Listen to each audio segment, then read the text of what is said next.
everyone, welcome to our YouTube channel Humanities Hunt. Here you will get contents related to humanities studies. If you are new here, then go like it, share it and do subscribe it. तो चलिए फिर आज हम अपने constitutional framework का part second continue करते हैं, जो कि हमने उस दिन अपने पार्ट 1 में थोड़ा बहुत कंप्लीट किया है और आज हम उसमें कुछ नए फीचर्स भी इंक्लूड करते हैं। तो चलिए फिर अपने व्हाइट बोर्ड पर चलते हैं। कॉन्स्टिट्यूशनल फ्रेमवर्क के पार्ट 1 में हम लोगों ने पढ़ा कि why do we need a constitution, यानी कि हमको कॉन्स्टिट्यूशन की ज़रूरत क्यों है, या फिर अगला हम लोगों ने पढ़ा मेकिंग ऑफ अ कॉन्स्टिट्यूशन, उसको बनाए कैसे, और फिर प्रिएम्बल यानी कि एक तरह से कह सकते हैं हमारे कॉन्स्टिट्यूशन का रिफ्लेक्शन कि हमारा कॉन्स्टिट्यूशन ओवरऑल क्या है। लेकिन अगर हम अब यहाँ पे कॉन्स्टिट्यूशन हमारा जो बना उसके अलावा जो कुछ की पॉइंट्स जो बहुत ही बेसिक होते हैं, जो आपको आप हर जगह के कॉम्पिटिटिव एग्जाम्स में खास करके आपसे पूछे जाते हैं, या कहीं का आप एंट्रेंस दे रहे हैं तो वहाँ पे भी आपसे ये चीज़ें पूछी जाती हैं, तो इसको हम लोग पार्ट सेकेंड में ऐड करते हैं। तो सबसे पहले यहाँ पे हम देखते हैं composition of the constituent assembly. Assembly की बात करेंगे, ध्यान दीजिएगा, कॉन्स्टिट्यूएंट असेंबली। सबसे पहला इसमें अगर हम पॉइंट देखें तो जो हमारा इंडियन कॉन्स्टिट्यूशन है वो बनाया गया कॉन्स्टिट्यूएंट असेंबली ऑफ इंडिया, जो कि कब बनी थी कॉन्स्टिट्यूएंट असेंबली ऑफ इंडिया, कैसे बनी, किस प्लान के तहत बनी, तो कैबिनेट मिशन प्लान 1946। जो कैबिनेट मिशन प्लान था 1946, उसके तहत जो कॉन्स्टिट्यूएंट असेंबली ऑफ इंडिया बनी उसने हमारे इंडियन कॉन्स्टिट्यूशन को बनाया। सेकेंड पॉइंट अगर हम इसमें देखें तो हमारी कॉन्स्टिट्यूएंट असेंबली में लोग कौन थे ना, मतलब अब ये भी सवाल उठता है कि जैसे कॉन्स्टिट्यूएंट असेंबली बनी तो अब असेंबली किन लोगों को कंसिस्ट करती है या कितने लोग उसमें थे। तो उसमें हम अगर देखें तो 385 मेंबर्स की हमारी असेंबली थी और 385 में से 292 मेंबर्स इलेक्टेड थे। कैसे? 385 में से 292 मेंबर्स इलेक्टेड थे, कहाँ से? प्रोविंशियल लेजिस्लेटिव असेंबलीज से, ये हो गया। और 93 मेंबर्स जो हैं यहाँ प्रिंसली स्टेट से ये नॉमिनेटेड थे। ध्यान रखिएगा, 292 मेंबर्स इलेक्टेड थे और प्रिंसली स्टेट्स के 93 मेंबर्स आप देखेंगे तो ये नॉमिनेटेड थे। एक तो ये पॉइंट हो गया। फिर अगर हम इसमें एक अगला इंपॉर्टेंट पॉइंट देखें तो हमारे कॉन्स्टिट्यूएंट असेंबली के अगर हम कॉन्स्टिट्यूशनल एडवाइजर की बात करें तो वो थे B.N. Rao. B.N. Rao was the constitutional adviser of constituent assembly. फिर हम देखें अगर हमारे कॉन्स्टिट्यूएंट असेंबली की जो पहली मीटिंग हुई 9 दिसंबर 1946 को हुई, जिसके इंटरिम प्रेसिडेंट थे डॉक्टर सच्चिदानंद सिन्हा, और उसके बाद जो परमानेंट प्रेसिडेंट वहाँ के इलेक्ट किए गए थे वो थे डॉक्टर राजेंद्र प्रसाद, जो कि 11 दिसंबर 1946 को इलेक्ट किए गए। फिर नेक्स्ट पॉइंट हम देखें तो ड्राफ्टिंग कमेटी के बारे में भी अगर हम जाने तो ड्राफ्टिंग कमेटी ही वो कमेटी थी जिसने हमारे कॉन्स्टिट्यूशन का ड्राफ्ट तैयार किया था। हमारे कॉन्स्टिट्यूशन का ड्राफ्ट तैयार किया जो कि किसके लीडरशिप में थी? डॉक्टर भीमराव अंबेडकर के लीडरशिप में थी। नेक्स्ट पॉइंट है हमारा, अगर 6th पॉइंट देखें तो हमारा जो कॉन्स्टिट्यूशन था, हमारा जो संविधान था, वो पास और एक्सेप्ट तो हो गया 26 नवंबर 1949 को, लेकिन इफेक्ट में आया 26 जनवरी 1950 which is known as Republic Day of India, जिसके कंप्लीशन में हमारे संविधान के बनने में टोटल 2 years 11 months और 18 days भी लगे थे। इसके बाद अगर हम अपने नेशनल फ्लैग की बात करते हैं तो हमारे नेशनल फ्लैग को कॉन्स्टिट्यूएंट असेंबली ने 22 जुलाई सन 1947 को एक्सेप्ट किया। यही वो डेट है जिस दिन हमारे नेशनल फ्लैग को एक्सेप्ट किया गया, जिसको डिज़ाइन किया था पिंगली वेंकैया। आप लोग नाम नोट करना चाहें तो कर लें, जिसको डिज़ाइन मतलब कि हमारे जो नेशनल फ्लैग है इसको डिज़ाइन किया था पिंगली वेंकैया, जो कि थे आंध्र प्रदेश के। नेक्स्ट हमारा पॉइंट है कि जो हमारा कॉन्स्टिट्यूशन है उसमें टोटल मतलब ओरिजिनल उसका फ्रेमवर्क था, उसमें 395 आर्टिकल्स थे, 8 शेड्यूल्स थे और 22 पार्ट्स। लेकिन अगर करंट में अगर आप इसको अपडेट करना चाहें तो इस समय 448 आर्टिकल्स, 25 पार्ट्स और टोटल यहाँ पे सिर्फ 12 शेड्यूल्स प्रेजेंट है। प्रेजेंट में ओरिजिनल डेटा मतलब ओरिजिनली ये है, और इस समय अगर हम करंट की बात करें तो ये नंबर्स हैं 448 आर्टिकल्स, 25 पार्ट्स और 12 शेड्यूल्स में हमारा ये जो कॉन्स्टिट्यूशन है इस समय डिवाइडेड है। अगर हम बात करते हैं एक बहुत ही इंपॉर्टेंट क्वेश्चन की, जो कि हर जगह ही आप लोग देखेंगे पूछा जाता है आपसे, जो हमारे प्रीएम्बल के वर्ड्स हैं, जो कि है socialist, secular, unity and integrity. अगर आप इसको देखें तो ये ओरिजिनल प्रीएम्बल में एडेड नहीं था, ये ऐड किया गया है 42nd अमेंडमेंट 1946 में, सॉरी 1976 में। 42nd अमेंडमेंट 1976 में हम लोगों ने अपने कॉन्स्टिट्यूशन में socialist, secular, unity and integrity words को भी ऐड किया। तो ये थे कुछ पॉइंट्स हमारे, जो कि हमको कॉन्स्टिट्यूएंट असेंबली के बारे में और साथ ही साथ अपने कॉन्स्टिट्यूशन के बारे में ऐड करने थे, जो आप मतलब कि कह सकते हैं कि ऑब्जेक्टिव हो चाहे सब्जेक्टिव टाइप के क्वेश्चन हो, उसमें आपसे बहुत बार पूछा जाता है। तो इसको आप लोग ज़रूर एक बार से रिवाइज कर लें, या फिर नोट डाउन कर लें, या फिर स्क्रीनशॉट लेकर के भी रख सकते हैं। फ्रेमवर्क का अगर हम नेक्स्ट पॉइंट डिस्कस करते हैं, यानी कि borrowed features of the constitution.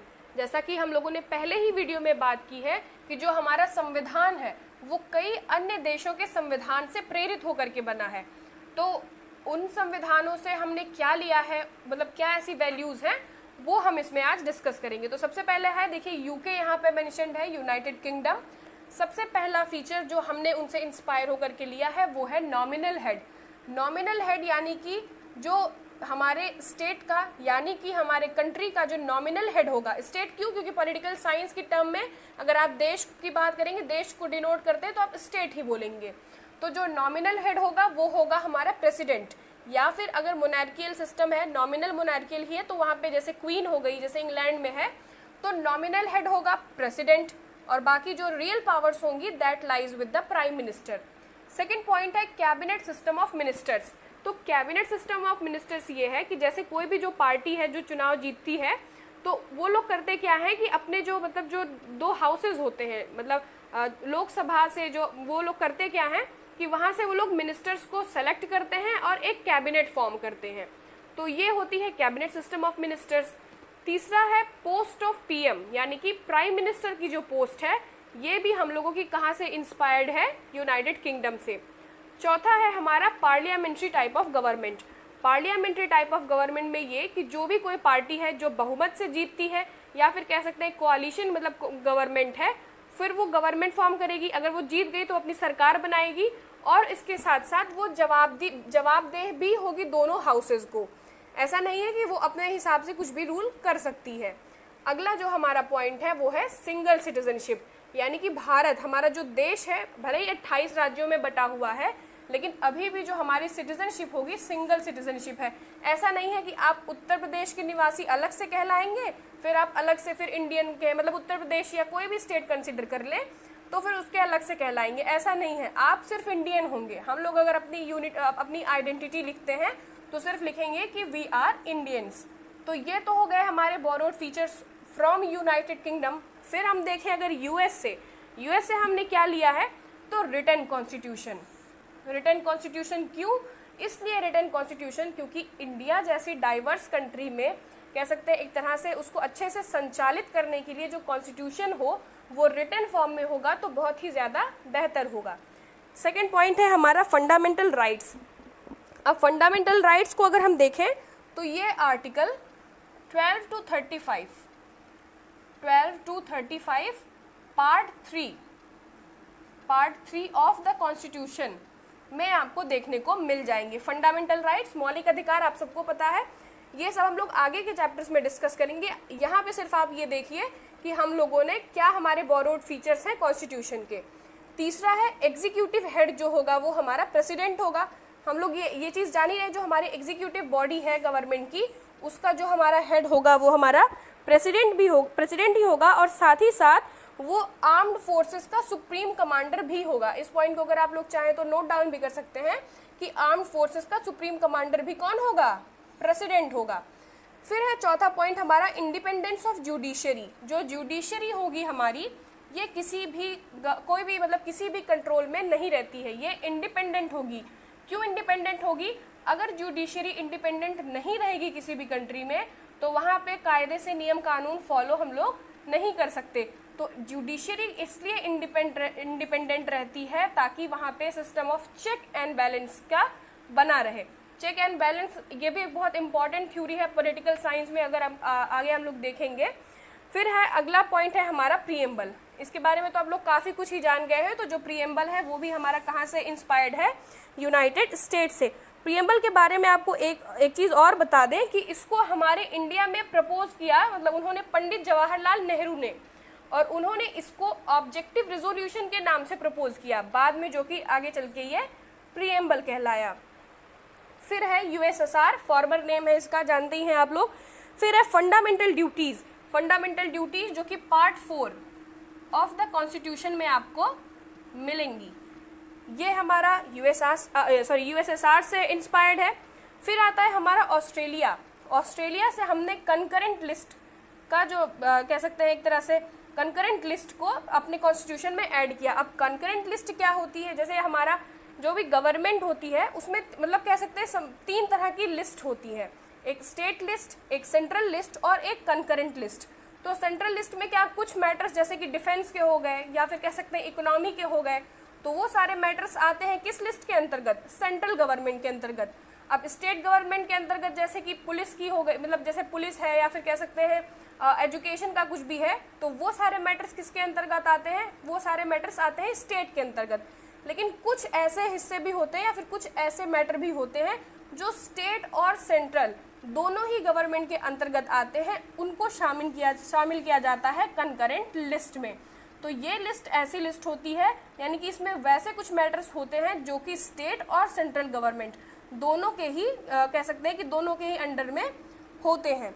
फिर अगर हम देखें साउथ अफ्रीका की बात करें, तो साउथ अफ्रीका से प्रोसीजर ऑफ कॉन्स्टिट्यूशनल अमेंडमेंट्स हमने बोरो किया है। क्यों बोरो किया है, क्योंकि अगर कोई भी संविधान बहुत ही ज़्यादा रिजिड हो जाएगा, मान लीजिए हमारा संविधान बहुत ज़्यादा रिजिड हो जाएगा, तो यहाँ पे कोई भी चेंजेस करना बहुत ज़्यादा मुश्किल हो जाएगी। और क्योंकि हमारा संविधान आज का तो बना है नहीं, बहुत पहले का बना हुआ है, तो उस समय की बनी हुई चीज़ें आज भी लागू होंगी ये तो ज़रूरी नहीं है। इसलिए कॉन्स्टिट्यूशनल अमेंडमेंट का प्रोसीजर बनाया गया, जिसके वजह से जब भी ज़रूरत होगी हम लोगों को, तो हम लोग अपने हिसाब से, मतलब कि हमारे कॉन्स्टिट्यूशन को थोड़ा फ्लेक्सिबल इसीलिए रखा गया कि जब हमको ज़रूरत होगी हम उसमें अपनी नीड्स के हिसाब से अमेंडमेंट्स कर सकते हैं। और ये अमेंडमेंट्स ऐसे भी नहीं है कि कोई बहुत ईजिली कर पाए इसको, तो इसमें बहुत सारे प्रोसीजर होते हैं। तो एक ये इम्पॉर्टेंट पॉइंट हमारे कॉन्स्टिट्यूशन में बोरो किया गया साउथ अफ्रीका से। जर्मनी से अगर हम बात करें तो हम लोगों ने ये फीचर लिया है कि सस्पेंशन ऑफ फंडामेंटल राइट्स, यानी कि अगर देश में किसी भी तरह की इमरजेंसी या आपातकाल, एक ही चीज़ है, की सिचुएशन होती है, तो उस समय जो हमारे फंडामेंटल राइट्स हैं वो लागू नहीं होंगे। फिर कनाडा से हमने क्या लिया है, distribution of power between centre and state, यानी कि केंद्र और राज्य दोनों ही स्तर पर पावर का डिस्ट्रीब्यूशन करना है, ये कनाडा से हमने लिया। लेकिन जो रेजिडुअरी पावर्स होंगी, यानी कि जो कह सकते हैं कि कुछ अलग से पावर्स होंगी या फिर जो बची रहेंगी, वो सारी पावर्स लास्ट की, एक तरह से कह सकते हैं ना कि जो लास्ट जो पावर होगा या जो लास्ट डिसीजन होगा वो होगा सेंटर का, क्योंकि हमारा यहाँ पे सेंटर ज़्यादा ही मजबूत है। फिर हम अगर आयरलैंड की बात करें तो आयरलैंड से हमने DPSP, जिसको हम directive principles of state policy, एक बार फिर से आप लोग सुन लीजिए, directive principles of state policy के नाम से जानते हैं, जो कि part 4 article 36 to 51 of Indian constitution में प्रेजेंट है, वहाँ से हम लोगों ने इसको लिया है। तो ये तो सारे कुछ फीचर्स हो गए जो हम लोगों ने इंस्पायर होके अलग अलग देशों से अपने कॉन्स्टिट्यूशन में ऐड किया और अपने कॉन्स्टिट्यूशन को one of the most important या फिर कह सकते हैं वन ऑफ द मोस्ट बहुत ही अच्छा कॉन्स्टिट्यूशन ऑफ द वर्ल्ड हम लोगों ने तैयार किया। तो ये तो हो गया हमारा कॉन्स्टिट्यूशनल फ्रेमवर्क पूरा कंप्लीट। और एक चीज़ और, इसमें मैंने कुछ जैसे जो US और UK से कुछ और भी ऐसे फीचर्स हैं और साथ ही साथ आयरलैंड से भी जो मैंने इसमें इंक्लूड नहीं किया है। अगर आप लोग इसको ठीक से पढ़ते हैं और अगर आप लोग इसको और अच्छे से आप लोगों को देखना है तो आप इन सबको खोजिए और कमेंट सेक्शन में मुझको कमेंट करके ज़रूर बताइए कि क्या क्या वो फीचर्स हैं जो मैंने US, UK और आयरलैंड में से यहाँ पे नहीं नोट किया, लेकिन आप लोग उसको नोट डाउन करके ज़रूर बताइए। Thank you.